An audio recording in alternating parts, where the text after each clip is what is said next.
El Espíritu Santo es un regalo del cielo.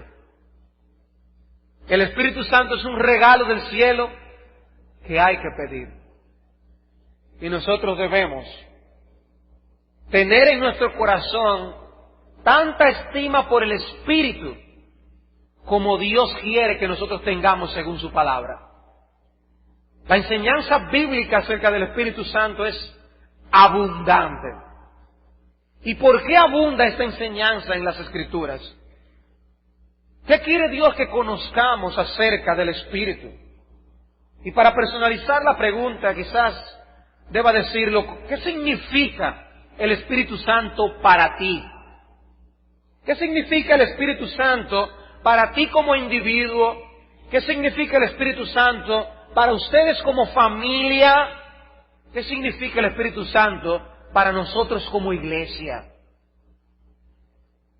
¿Qué tan consciente tú estás de su persona y de su obra? ¿Tienes tú una idea de lo mucho que dependemos de Él cada día? O más aún, ¿sabes tú como hijo de Dios que tú estás habitado por el Espíritu y que Él está contigo a donde quiera que vas? Está contigo cuando vienes a la iglesia, pero también cuando vas al trabajo. Está contigo en la casa, pero también cuando sales de compras. ¿Qué tipo de relación debemos nosotros tener con el Espíritu Santo? ¿Podemos nosotros orar al Espíritu? ¿Debe el Espíritu ser adorado? ¿Podemos cantarle? ¿Es la enseñanza del Antiguo Testamento sobre el Espíritu la misma que se da en el Nuevo? ¿Hay alguna diferencia? ¿Cuándo fue la última vez que tú le pediste al Señor que derrame su Espíritu en tu vida y en la iglesia? Hermanos, hay doctrinas que nosotros sabemos que son esenciales, como lo es la doctrina de la existencia de Dios. Dios existe. Es una doctrina vital. Pero no solo existe, sino que también ha hablado. Y Él mismo nos ha dicho que anda buscando adoradores que le adoren en espíritu y en verdad. Debemos conocer cómo es Él y lo que Él demanda de sus criaturas. Eso es una enseñanza vital. Otra enseñanza esencial es la cristología. Jesucristo es Dios y hombre. Y por eso Él pudo morir en nuestro lugar y su justicia es puesta en nuestra cuenta.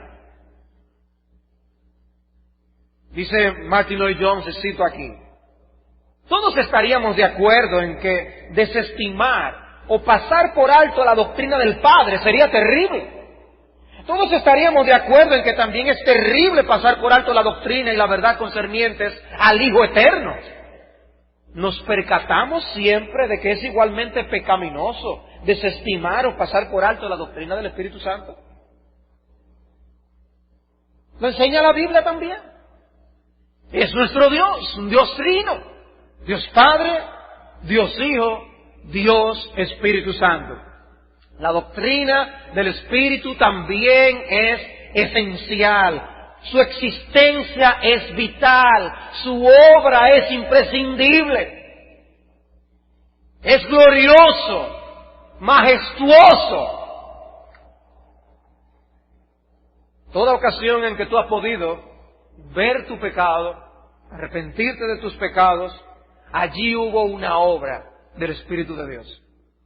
Si hay reconocimiento de pecado y arrepentimiento de pecado, allí hubo una obra del Espíritu de Dios, pues Él es quien convence de pecado. Podemos dar 1000 argumentos a un pecador para demostrarle que está en falta delante de Dios, y si el Espíritu no obra, en vano es nuestra labor. Un pecador puede escuchar 1000 sermones evangelísticos, y si el Espíritu no vivifica el alma, no entenderá. La diferencia entre un pecador que se arrepiente y el que no radica en la inteligencia, no, sino en Dios que abre los ojos ciegos de un alma por su Espíritu. Su presencia y su obra es imprescindible para nuestra obediencia. Observen pasajes como Ezequiel 36:26. Os daré corazón nuevo y pondré espíritu nuevo dentro de vosotros, y quitaré de vuestra carne el corazón de piedra, y os daré un corazón de carne. y pondré dentro de vosotros mi espíritu, y haré que andéis en mis estatutos, y guardéis mis preceptos, y los pongáis por obra. ¿Has obedecido los mandamientos de Dios? ¿Has sido obediente? ¿Has estado viviendo conforme a la ley del Señor? Eso se debe al Espíritu de Dios que Él puso en ti. Por el Espíritu, pondré mi Espíritu y haré que andéis en mis estatutos. Más aún, por el Espíritu Santo es que nosotros perseveramos en la verdad. Primera de Juan, capítulo 2. Por el Espíritu Santo perseveramos en la verdad. Primera de Juan, capítulo 2, versículo 20. Para ver el contexto, dice el versículo 18 que han surgido en el mundo muchos anticristos. Dice el 19, salieron de nosotros, pero no eran de nosotros, porque si hubiesen sido de nosotros, habrían permanecido con nosotros. Pero salieron para que se manifestase que no todos son de nosotros. Pero vosotros tenéis la unción del Santo y conocéis todas las cosas. Hay una diferencia. Ustedes no son como esos apóstatas. Ellos salen y se evidencia que no todos son, pero vosotros tenéis la unción del Santo. Luego explica a aquellos que niegan al Padre, niegan al Hijo, estos no son de Dios. Y dice en el versículo 27, pero la unción que vosotros recibisteis de Él permanece en vosotros y no tenéis necesidad de que nadie os enseñe, así como la unción misma os enseña todas las cosas y es verdadera y no es mentira, según ella os ha enseñado, permaneced en Él. O sea, esta unción, este Espíritu de Dios nos preserva en la verdad. Es lo que hace la diferencia entre el que se aparta y el que persevera. El Espíritu hace la diferencia. Uno de los errores que se han enseñado con respecto a la doctrina del Espíritu Santo es la negación de que es una persona, o que sea una persona distinta al Padre o al Hijo. Para algunos el Espíritu es una especie de metáfora, una forma de hablar de Dios en sentido figurado. Otros hablan del Espíritu como una mera fuerza o un poder. La palabra Espíritu, tanto en hebreo como en griego, viene de viento, significa viento. Y tenemos el vocablo neumático, que viene del griego neuma, que se usa para Espíritu en el Nuevo Testamento. Y como el viento es algo poderoso pero impersonal, algunos piensan así del Espíritu Santo. Es más, lo único en lo que consiste es una manifestación del poder de Dios. El Espíritu de Dios vino sobre tal persona. Equivale a el poder de Dios vino sobre tal persona. Pero es algo impersonal. No es una persona. Pero dice Hechos 10:37 lo siguiente. Vosotros sabéis lo que se divulgó por toda Judea, desde Galilea después del bautismo que predicó Juan. Cómo Dios ungió con el Espíritu Santo y con poder a Jesús de Nazaret. Lo ungió con el Espíritu Santo y con poder. No está diciendo lo mismo dos veces. Está diciendo dos cosas. Está diciendo que lo ungió con el Espíritu y que lo ungió con poder. Si el Espíritu Santo es poder, se estaría haciendo una repetición innecesaria. No es lo mismo decir que el Espíritu Santo tiene poder a decir que Él es poder. De manera que decir que el Espíritu es una mera fuerza, un mero poder en base a ese argumento, es muy pobre en realidad. Otro texto, 1 Corintios, capítulo 2, si pueden buscarlo conmigo. 1 Corintios, capítulo 2, versículo 1.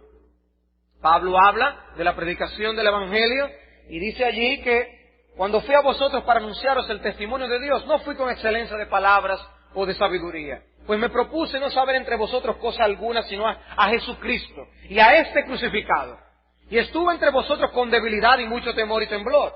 Y ni mi palabra ni mi predicación fue con palabras persuasivas de humana sabiduría, sino con demostración del Espíritu y de poder. Dos cosas distintas. Espíritu y poder. No son sinónimos. Una cosa es el Espíritu, otra cosa es el poder. Romanos 15:13 dice, y el Dios de esperanza os llene de todo gozo y paz en el creer, para que abundéis en esperanza por el poder del Espíritu Santo. Allí se habla del poder que tiene el Espíritu Santo. De manera que no es equivalente, no es lo mismo. Estos pasajes entonces muestran que son dos cosas distintas. Permítanme entonces, en este mensaje, traer algunos argumentos para demostrar la personalidad del Espíritu Santo. Traerles algunos argumentos bíblicos. Voy a pasar rápidamente por algunos textos de las Escrituras para demostrar la personalidad del Espíritu. Y luego de esto ver la implicación que tiene la enseñanza de la personalidad del Espíritu. Ver que la Biblia enseña su personalidad y luego, ¿qué implica eso? ¿Qué implicación tiene eso para nosotros en el día de hoy? Permítame hacer este resumen de esta argumentación. Y lo primero es que el Espíritu Santo en las Escrituras posee atributos de personalidad. El Espíritu Santo posee atributos de personalidad. O sea, es presentado como alguien que tiene mente o inteligencia. Es alguien que escudriña, es alguien que revela cosas, es alguien que conoce, que tiene emociones, tiene voluntad. Dice 1 Corintios 2:10, pero Dios nos las reveló a nosotros por el Espíritu, aquellas cosas que no discierne el incrédulo, nos las reveló a nosotros por el Espíritu, porque el Espíritu todo lo escudriña, aún lo profundo de Dios, porque ¿quién de los hombres sabe las cosas del hombre, sino el Espíritu del hombre que está en él? Así tampoco nadie conoció las cosas de Dios, sino el Espíritu de Dios. ¿Qué se dice del Espíritu aquí? Yo no estoy hablando todavía de la deidad del Espíritu, eso lo veremos luego. Solamente enseñando la personalidad. Aquí vemos que el Espíritu es alguien que conoce. Conoce tanto que conoce a Dios, conoce las cosas profundas de Dios. Pero Él conoce, Él escudriña aún lo profundo de Dios. Y revela cosas. Dice, el Espíritu nos las reveló a nosotros. Solo una persona puede hacer eso. Solo una persona puede hacer eso. Pero no solamente tiene mente, escudriña, revela, conoce, tiene emociones también. Efesios 4:30, no contristéis al Espíritu Santo. El Espíritu Santo puede ser contristado. Tiene sentimientos, reacciona a lo que hacemos y a lo que decimos. Y podemos figurar su emoción cuando en medio de una conversación alguien empieza a decir algo fuera de tono. El Espíritu está ahí. El Espíritu está ahí. El Espíritu Santo reacciona, se contrista por la forma en que nosotros vivimos. Tiene voluntad también. Hechos capítulo 16. Hechos capítulo 16. El Espíritu tiene voluntad.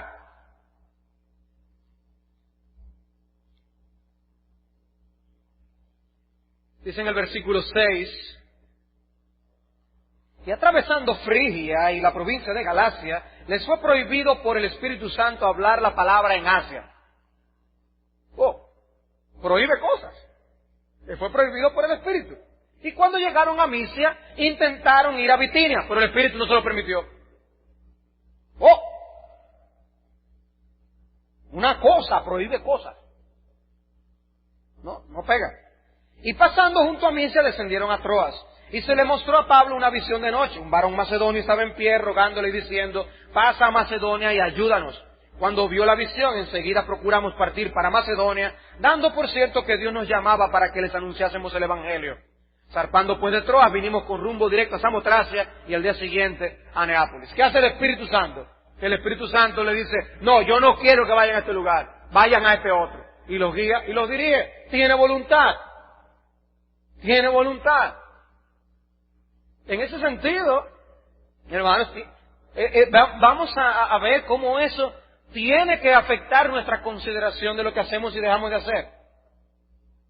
Si el Espíritu tiene voluntad, es una persona que nos puede decir lo que le gusta y lo que no le gusta. Tiene voluntad. Con respecto a los dones, Dice que Él repartió los dones en la iglesia como Él quiso. Primero los Corintios 12:11. Como Él quiso. Ay, no, porque yo lo que quiero es tal don. No, Él repartió a cada quien como Él quiso. El que tú tienes fue porque Él quiso, no porque tú quisiste. Porque Él tiene voluntad, es una persona. Pero también el Espíritu realiza acciones que solamente una persona puede hacer. Acciones que solo una persona puede hacer, como por ejemplo, Él da testimonio y habla. Él da testimonio y habla. Textos que hablan de que Él da testimonio, Juan 15:26. Pero cuando venga el Consolador, a quien yo os enviaré del Padre, el Espíritu de verdad, el cual procede del Padre, Él dará testimonio acerca de mí. Una cosa no da testimonio, una persona sí. En Romanos 8:16 dice que el Espíritu nos da testimonio a nuestro espíritu de que somos hijos de Dios. Es alguien que corrobora una verdad, corrobora un hecho. En Hechos 5:32 dice, y nosotros somos testigos suyos de estas cosas que Dios estaba haciendo por medio de su Espíritu. Y dice, y también el Espíritu Santo, el cual ha dado Dios a los que le obedecen. Dice, nosotros somos testigos y el Espíritu también. ¡Wow! ¡Qué interesante!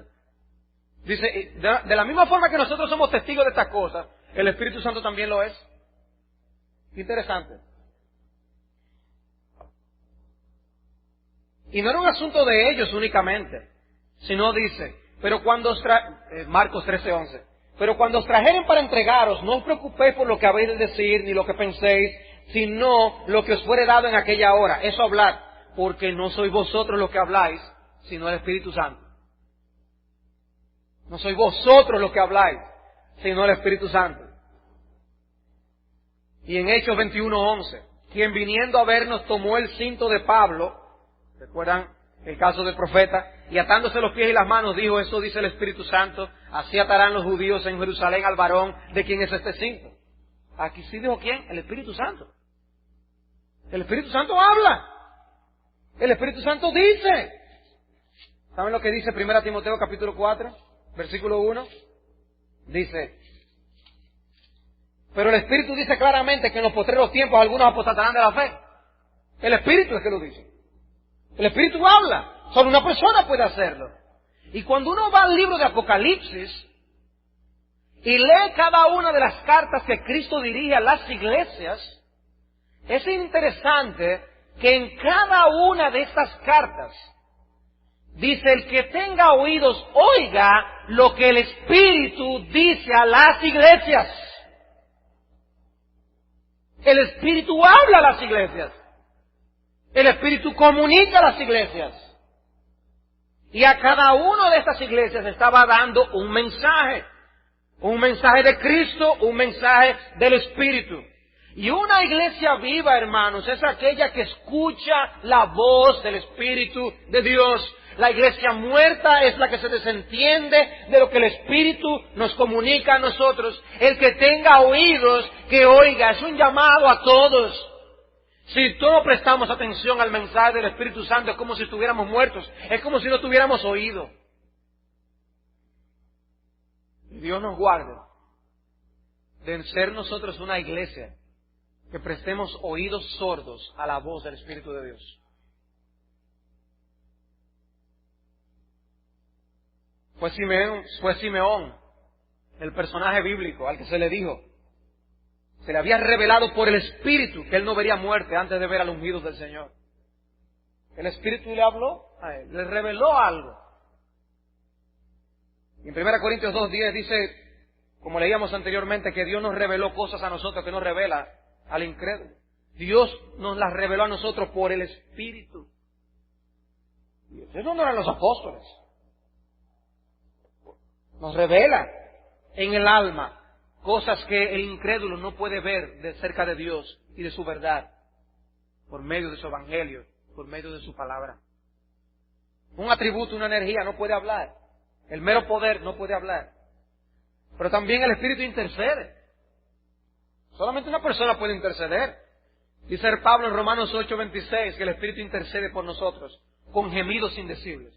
Aún en medio de la oración estamos orando y el Espíritu realiza un ministerio para ayudarnos en medio de la oración. Intercede. Él también aparta a algunos para el servicio a Dios. Solo una persona puede hacer eso. Hechos 13:2. Ministrando estos al Señor y ayunando, dijo el Espíritu Santo: apartadme a Bernabé y a Saulo para la obra a que los he llamado. Entonces, habiendo ayunado y orado, les impusieron las manos y los despidieron. Ellos entonces, enviados por el Espíritu Santo, descendieron a Seleucia y de allí navegaron a Chipre. El Espíritu dice: apárteme a aquellos. El Espíritu Santo los envía. Solo una persona puede hacer eso. Pero también en ese contexto de que realiza cosas que solo una persona puede hacer, hay cosas que se le hacen al Espíritu también, que solamente se le pueden hacer a una persona, como por ejemplo, al Espíritu se le puede mentir. ¿Recuerdan el caso de Ananías y Zafira? En Hechos capítulo 5, dijo Pedro a Ananías: ¿por qué llenó Satanás tu corazón para que mintieses al Espíritu Santo y sustrajeses el precio de la heredad? Dice, solamente a una persona se le puede mentir. Ustedes mintieron al Espíritu. Pero era una mentira a la gente. Pero dice Pedro: no, eso es al Espíritu de Dios. Ustedes le mintieron al Espíritu. Se le puede blasfemar también. Mateo 12:31. Todo pecado y blasfemia será perdonado a los hombres, mas la blasfemia contra el Espíritu no le será perdonada. Cualquier cosa que signifique la blasfemia contra el Espíritu, se le puede blasfemar. Se le puede blasfemar. Ahora, no tendría sentido hablar de blasfemia a menos que no sea una persona. Ahora, este no es un pecado contra una mera fuerza o un mero viento. Se dice aquí que es un pecado imperdonable. Dice el texto: todo pecado y blasfemia será perdonado a los hombres. Todo. Pero el Espíritu no. Si fuera una mera fuerza, un mero poder, ¿qué es más blasfemo? ¿Pecar contra una fuerza o pecar contra Dios? Eso haría del pecado contra una fuerza algo más grande, imperdonable, que pecado contra Dios, que Dios perdona. También del Espíritu se dice que viene y que es enviado. Es enviado. Yo os digo la verdad, dice Cristo en Juan 16:7, os conviene que yo me vaya, porque si no me fuere, el Consolador no vendría a vosotros, mas si me fuere, os lo enviaré. El Consolador no vendría, lo enviaré, Él va, y es enviado. Es una persona. Puede ser resistido también, el Espíritu Santo. Puede ser resistido. Dice Hechos 7:51, duros de cerviz e incircuncisos de corazón y de oídos, vosotros resistís siempre al Espíritu Santo, como vuestros padres, así también vosotros. Nosotros podemos actuar de tal manera que sea algo que impida, resista, se oponga a la obra del Espíritu de Dios. Eso puede no tener ningún tipo de efecto ni resultado, pero es una oposición. Y es una oposición que se le hace a una persona. Insisto, persona. Ese es mi punto aquí hoy. El Espíritu Santo es una persona.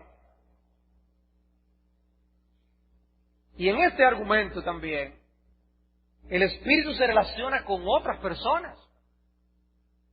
El Espíritu se relaciona con otras personas. Se relacionó con los apóstoles en este sentido. En Hechos capítulo 15, versículo 28, después que ocurre este concilio que hubo en la iglesia de Jerusalén, dicen los apóstoles: porque ha parecido bien al Espíritu Santo y a nosotros no imponeros ninguna carga más que estas cosas necesarias. Ha parecido bien al Espíritu Santo y a nosotros. Y ellos ponen al Espíritu primero. Ha parecido bien al Espíritu y a nosotros. Oye, qué equipo. Si no pudiera decir eso siempre. No, porque el Espíritu y yo estamos de acuerdo. Ellos estaban diciendo algo. Esto es algo en lo que estamos de acuerdo. Hay una relación entre estos hombres y el Espíritu Santo. Obvio. También se relaciona con personas en sentido general. En sentido general. Este conocido texto en Juan 16:8. Cuando Él venga, convencerá al mundo de pecado, de justicia y de juicio. De pecado por cuanto no creen en mí, de justicia por cuanto voy al Padre y no me veréis más, y de juicio por cuanto el príncipe de este mundo ha sido juzgado. El Espíritu puede interactuar con la gente en el mundo y traer convencimiento de pecado. porque hay una relación. Pero hay una relación especial con el pueblo de Dios. ¿Cómo se define al pueblo de Dios en el Nuevo Testamento? Nosotros somos el templo del Espíritu Santo. El templo del Espíritu Santo. 1 Corintios 6:19. ¿O ignoráis que vuestro cuerpo es templo del Espíritu Santo, el cual está en vosotros, el cual tenéis de Dios, y que no sois vuestros? Porque habéis sido comprados por precio. Glorificad pues a Dios en vuestro cuerpo y en vuestro espíritu, los cuales son de Dios. Y es importante, hermanos, esto. Él tiene una relación con nosotros porque es una persona. Veremos y estudiaremos que es Dios, pero hermanos, es una persona que dice que está con nosotros siempre porque somos su templo. Nosotros somos su templo. Lo más importante no es el templo, lo más importante es quien mora en ese templo, que es el Espíritu, pero hay una relación y tú andas con Él siempre. Y en este contexto Pablo está hablando precisamente de cómo debemos guardarnos de la inmoralidad sexual. Y dice, nosotros con lo que hagamos con nuestro cuerpo lo estamos haciendo con el templo del Espíritu de Dios. Tiene implicaciones prácticas. Y el Espíritu Santo ayuda a los suyos de una manera muy tierna y especial. Cuando el apóstol Pablo está preso, él le escribe a los filipenses y les dice en el capítulo 1, yo sé que por vuestra oración y la suministración del Espíritu de Jesucristo, esto resultará en mi liberación. Y esa palabra allí, suministración, significa ayuda, asistencia. Por la asistencia y la ayuda del Espíritu, esto me van a liberar. Hay una relación. Pablo me está hablando aquí, ustedes orando y la fuerza estará conmigo, como si fuera la guerra de la galaxia. No es eso lo que está hablando. Es una persona. Pero más aún se presenta relacionándose con Jesucristo. Dice Juan 16:13 en adelante, pero cuando venga el Espíritu de verdad, Él os guiará toda la verdad, porque no hablará por su propia cuenta, sino hablará todo lo que oyere. Y os hará saber las cosas que habrán de venir. Él me glorificará, porque tomará de lo mío y os lo hará saber. Todo lo que tiene el Padre es mío, por eso dije que tomará de lo mío y os lo hará saber. Una relación entre el Padre, entre el Espíritu y Jesucristo. Él tomará de lo mío. ¿Quién puede entonces hacer estas cosas? ¿Quién puede tener este tipo de relaciones que no sea una verdadera persona? Finalmente, en este punto, una de las razones aducidas para decir que el Espíritu no es una persona es el hecho de que la palabra espíritu en griego es un sustantivo neutro. Neutro, no es masculino ni femenino, no, neutro. Y por eso es visto por algunos como algo impersonal. Sin embargo, si se observan algunos de los pasajes en que se habla del Espíritu Santo, se usa el pronombre personal masculino de la tercera persona. Masculino, Él, como en ese texto de Juan 16:13 que le acabo de hablar. Él os guiará a toda la verdad. Él os guiará a toda la verdad. No se usa el pronombre neutro como la regla gramatical lo exigiría. Y eso es interesante. Hermanos, el Espíritu Santo es una persona. El Espíritu Santo es una persona. Ahora, ¿qué implica la personalidad del Espíritu Santo? ¿Qué implica la personalidad del Espíritu? ¿Qué implicación tiene eso para nosotros hoy? Es una persona, ¿ahí qué? Bueno, si no estamos tratando con algo impersonal, hermanos, si no estamos tratando con una mera fuerza o un viento o un poder, si es una persona, entonces, hermanos, tenemos que tratarlo como tal. Si el Espíritu Santo es una persona, tenemos que tratarlo como tal. ¿Y qué es alguna de las cosas que hace el Espíritu? Bueno, el Espíritu habla. El Espíritu nos da testimonio, dice la Escritura. Ahora, si el Espíritu habla, nosotros debemos escucharle. Cuando alguien habla y nadie le presta atención, ahí hay una mala educación, ¿no es así? Si nosotros vemos que alguien nos habla y nos desentendemos, no estamos tomando en cuenta a esa persona. Bueno, es lo mismo con el Espíritu de Dios. Y Él nos habla a través de la palabra de Dios. Y Él nos da un mensaje veraz. Un mensaje que Él es el autor. Y te habla a ti, me habla a mí. Y nosotros tenemos que responder. Tenemos que prestar atención. Tenemos que escuchar lo que nos dice. Y tomarlo como un mensaje de una persona. Es alguien que nos está hablando. Si es el Consolador, si es alguien que viene a estar a nuestro lado, si es alguien que viene a interceder por nosotros, tenemos que permitir que Él obre libremente ese ministerio de consolación. De allí la importancia de esta doctrina tan gloriosa del Espíritu Santo en toda condición de nuestras vidas. Ahora imagínense su ministerio en medio de una situación de aflicción y de dolor. Nosotros podemos no verlo, nosotros podemos no sentir nada, pero nosotros podemos tener la realidad del ministerio del Espíritu Santo, consolando, dando paz y gozo a nuestro corazón en medio de la adversidad. Hermanos, eso es lo que es el fruto del Espíritu. Precisamente, ¿de dónde surgirá la perseverancia para yo seguir hacia adelante? ¿De dónde surgirá el contentamiento en medio de las adversidades? ¿De dónde surgirá mi gozo y mi alegría? Es un fruto del Espíritu. Eso lo produce el Espíritu. Necesitamos un ministerio de consolación, que esa persona venga y nos ministre. Pero ¿saben qué? Nosotros podemos estorbar su obra. Nosotros podemos no hacer caso a un ministerio personal de Dios en medio de nosotros por su Espíritu. Nosotros conocemos muchas veces las verdades que los hermanos comunican en el momento de nuestras aflicciones. No sabemos el versículo. Además, él puede comenzar a decirlo y nosotros terminar de citarlo. Hermano, recuerda que... Sí, yo me lo sé. El punto es nosotros recibirlo en el momento de la aflicción y del dolor. Y yo te pregunto, ¿tú estás bien en tu relación con el Espíritu? ¿Tú estás bien? ¿Tienes una buena relación con Él? ¿Te estás llevando bien con Él? Porque si no te estás llevando bien con el Espíritu, si te estás desentendiendo del Espíritu, hay un impacto. Por eso Pablo dice, no lo contristen, no lo contristen. Eso tiene consecuencias. Eso tiene consecuencias. No queremos que Él pueda ministrar libremente nuestras almas. Hermanos, si es una persona, llevémonos bien con Él. Llevémonos bien con Él. El Espíritu santifica. Él santifica. Si Él santifica, entonces, hermanos, no le ofendamos con nuestros pecados. Si Él santifica, no actuemos lo contrario. Y Él obrando una cosa y nosotros lo contrario por el otro lado. Dios nos da su Espíritu para que nos conforme a la imagen de Cristo y nosotros por otro lado deshaciendo la obra del Espíritu de Dios. Precisamente en el contexto en que Pablo dice que no contristemos al Espíritu Santo es un contexto de santificación. El contexto de nosotros despojarnos del viejo hombre y revestirnos del nuevo. De dejar los malos hábitos y cultivar nuevos. No lo contristen. Lo necesitamos.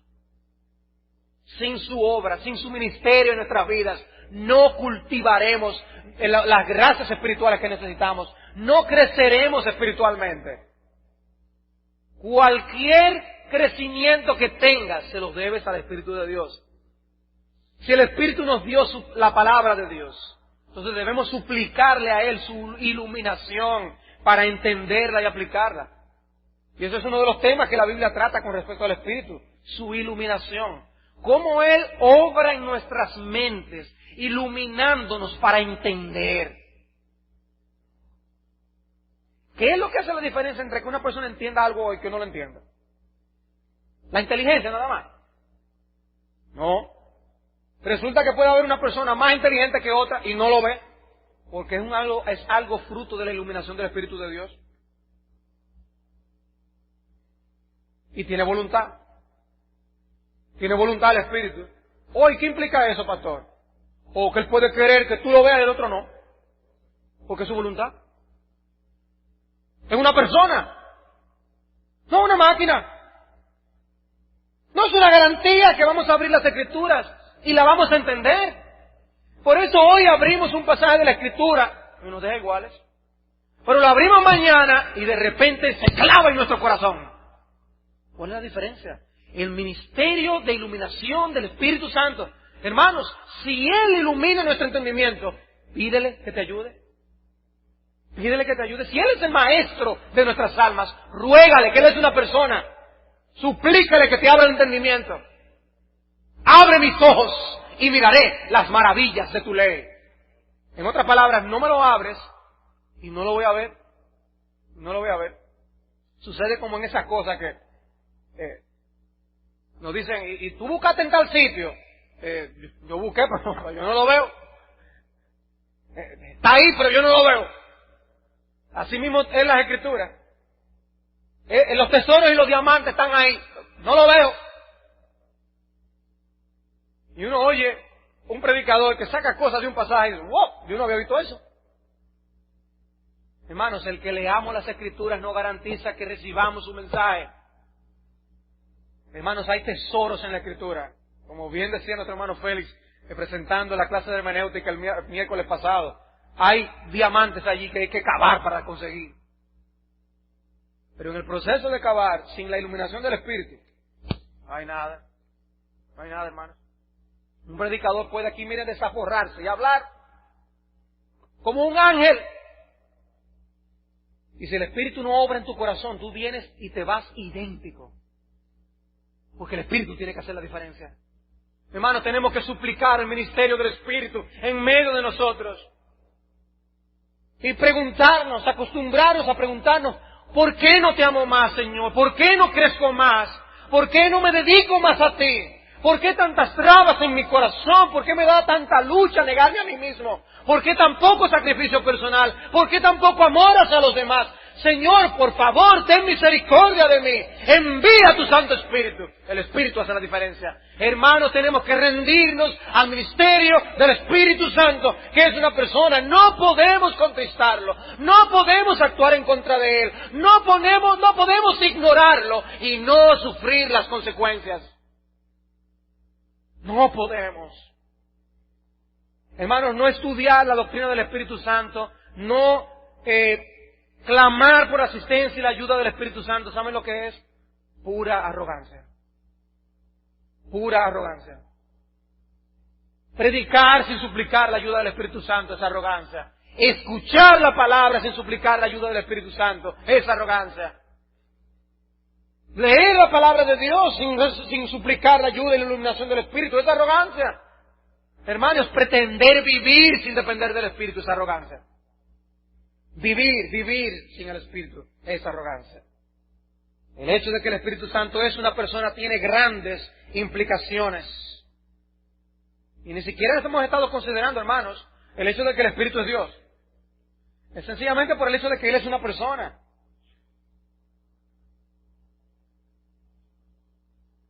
Tomemos ese punto de que Él tiene voluntad. Si Él tiene voluntad, hermanos, Él puede querer que una iglesia prospere más que nosotros. Él puede querer que otra iglesia en otro lado prospere más que nosotros. Es su voluntad. ¿Significa eso que Dios no ama a todo su pueblo igual? Hay que amar al padre. Porque todo un padre debe amar a sus hijos. Hermanos, es que Dios es soberano. Y eso no habla del amor de Dios. Ya le entregó a su Hijo Jesucristo. Míralo ahí. Estamos hablando de que Él es una persona. Él es una persona. Oye, yo quisiera que mis hijos reaccionaran a la palabra de Dios. ¿Cómo reaccionan los hijos de los hermanos tal? Es un buen deseo.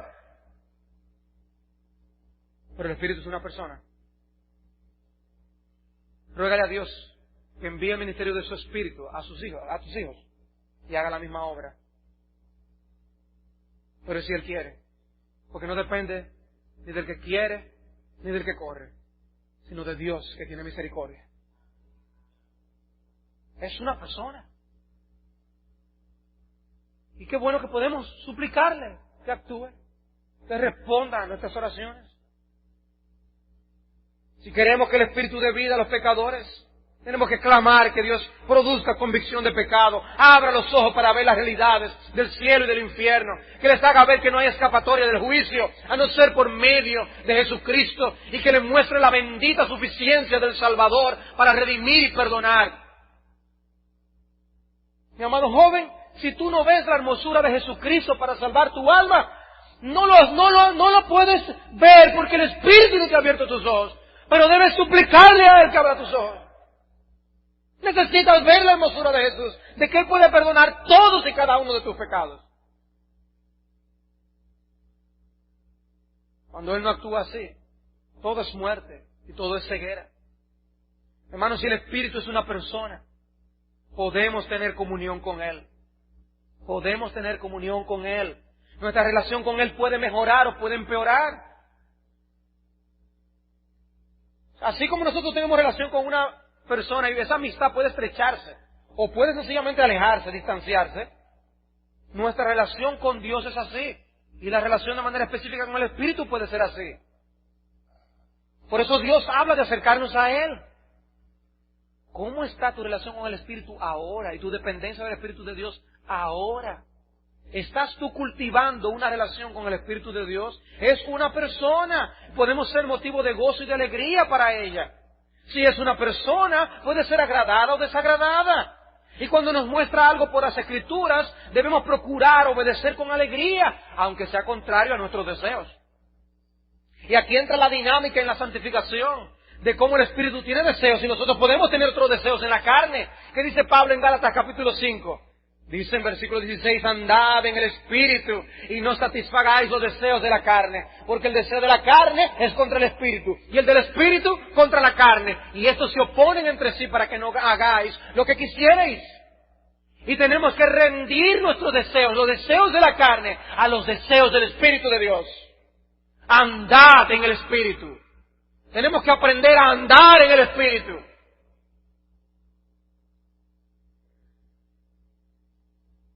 Hermanos, ¿somos nosotros dignos de recibir este tipo de ministerio del Espíritu Santo? Que en medio de esta lucha espiritual nosotros contemos con este victorioso Rey que nos ayuda a vencer. Somos dignos de que Él more con nosotros. Así como Cristo vino a salvarnos sin nosotros merecerlo, hermanos, somos igualmente indignos de recibir los beneficios de la obra del Espíritu Santo. Hermanos, no somos dignos. No somos dignos.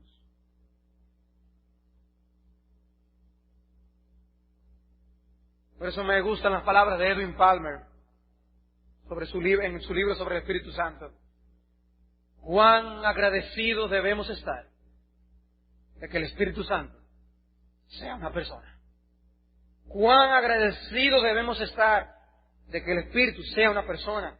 Porque precisamente por ser persona nos puede convencer de pecado y con ello guiarnos hasta Dios, morar dentro de nosotros y darnos poder sobre el pecado, iluminar nuestra mente para entender la Biblia, conducirnos a fin de poder descubrir la voluntad de Dios, dirigirnos en oración y llamar a ministros, ancianos y a diáconos como oficiales de la iglesia. Es el Espíritu que hace todo eso.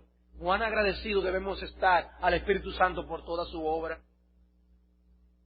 Y Dios es tan celoso con esto, Dios es tan celoso con esto, que llama a la iglesia templo del Espíritu y dice, ¿no sabéis que sois templo de Dios y que el Espíritu de Dios mora en vosotros? Si alguno destruyera el templo de Dios, Dios le destruirá a él, porque el templo de Dios, el cual vosotros sois, santo es. Y si ustedes son el templo del Espíritu, el que se ponga en contra del templo del Espíritu, Dios lo destruirá. ¿Por qué? Porque es la morada del Espíritu de Dios. Hermanos, lo que hace que nosotros seamos algo es que el Espíritu muere con nosotros. No un valor intrínseco en nosotros, no. Por lo tanto, no le contristemos, porque contristarle es un acto de ingratitud por todo lo que Él representa y todo lo que Él hace por nosotros. Busquen finalmente este texto en Hebreos capítulo 10, versículo 29.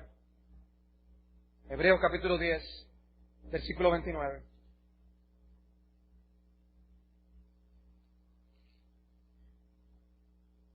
Vamos a ver desde el 28. Dice allí el autor, el que viola la ley de Moisés por el testimonio de dos o de 3 testigos, muere irremisiblemente. ¿Cuánto mayor castigo pensáis que merecerá el que pisoteare al Hijo de Dios y tuviere por inmunda la sangre del pacto en la cual fue santificado e hiciere afrenta al Espíritu de gracia? Afrentar a Cristo, pisotear al Hijo de Dios, tener por inmunda su sangre, lleva castigo. Igualmente, hacer afrenta al Espíritu de gracia. Igualmente, hacer afrenta al Espíritu de gracia. El texto habla aquí de tener en poco, de menospreciar el Espíritu de Dios. Hermanos, nosotros cometeríamos un gravísimo pecado y error si nosotros descuidamos la doctrina del Espíritu Santo. Pero peor aún, cometeríamos un gravísimo error si nosotros no dependemos más del Espíritu de Dios. Que Dios nos ayude a recordar su obra mucho más cada día. Leo una vez más esta oración del Valle de la Visión, el libro El Valle de la Visión, una colección de oraciones puritanas. Decía esta oración: oh Espíritu Santo, así como el sol está lleno de luz, el océano lleno de agua y el cielo lleno de gloria, así esté mi corazón lleno de ti. Todos los propósitos divinos de amor y la redención obrada por Jesús serían en vano a menos que tú obres en mi interior, regenerando por medio de tu poder, dándome ojos para ver a Jesús, mostrándome las realidades del mundo invisible. Entrégate a mí sin medida como una fuente perfecta, como riquezas inagotables. Lamento mi frialdad, mi pobreza, vacuidad, visión imperfecta, servicio lánguido, oraciones que no oran y alabanzas que no alaban. No permitas que te contrista o resista. Ven como poder para expulsar toda pasión rebelde, para reinar supremo y guardarme tuyo. Ven como maestro guiándome a toda verdad, llenándome de todo entendimiento. Ven como amor para que pueda adorar al Padre y amarle como mi todo. Ven como gozo para habitar en mí, moverte en mí, darme vida a mí. Ven como luz iluminando la Escritura, moldeándome con sus leyes. Ven como santificador para que cuerpo, alma y espíritu sean plenamente tuyos. Ven como ayudador con fuerza para bendecir y guardar, dirigiendo cada paso. Ven como embellecedor, trayendo orden en medio de la confusión y belleza en medio del caos. Magnifica ante mí tu gloria, magnificándote en mí, y hazme oler a tu fragancia. Oh, que Dios nos haga oler a la fragancia del Espíritu Santo. Mis amados hermanos, eso puede ser así en nuestras vidas personales, en nuestras vidas matrimoniales. Como esposa, como esposo, depende más del Espíritu. Sigue más la voz del Espíritu. Reconoce más la presencia del Espíritu con ustedes. Así como padres, necesitamos la influencia del Espíritu, guiándonos y dándonos sabiduría. Hermanos, necesitamos depender del Espíritu de Dios. No le robemos su gloria, no le hurtemos lo que le corresponde a Él, porque toda ayuda que necesitamos la envía Dios por medio de su Espíritu. Oh, que venga el Espíritu de Dios y que bañe nuestro ser, inunde nuestras almas con su guía, con su dirección, con su santidad, con su paz y con su gozo. Porque, hermanos, será imposible ocultar la diferencia. Será imposible ocultar la diferencia. Estas son cosas que iremos aprendiendo poco a poco, línea por línea. Oremos al Señor, que vaya hablando, instruyéndonos, guiándonos, para que nosotros podamos conocer más y más y depender más y más del Espíritu de nuestro Dios. Vamos a orar.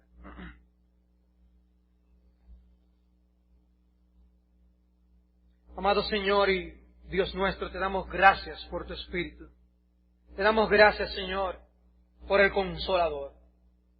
Ciertamente Él no solo estuvo involucrado en la creación de nuestro ser, sino también en la recreación, en la salvación de nuestras almas. Estuvo involucrado en la resurrección de nuestro glorioso Señor Jesucristo. Descendió con poder en la época de los apóstoles. Se llenó el mundo con ese glorioso evangelio por el poder con que capacitó a todos aquellos hombres para que pregonaran esa gloriosa verdad que hoy ha salvado nuestras almas y continúa salvando almas tan lejos como en la República Dominicana. Padre, gracias por tu Espíritu. Ayúdanos ahora a vivir por el Espíritu, a andar en el Espíritu y a orar en el Espíritu. Ten misericordia de nosotros. Te lo rogamos y suplicamos en Jesús. Amén.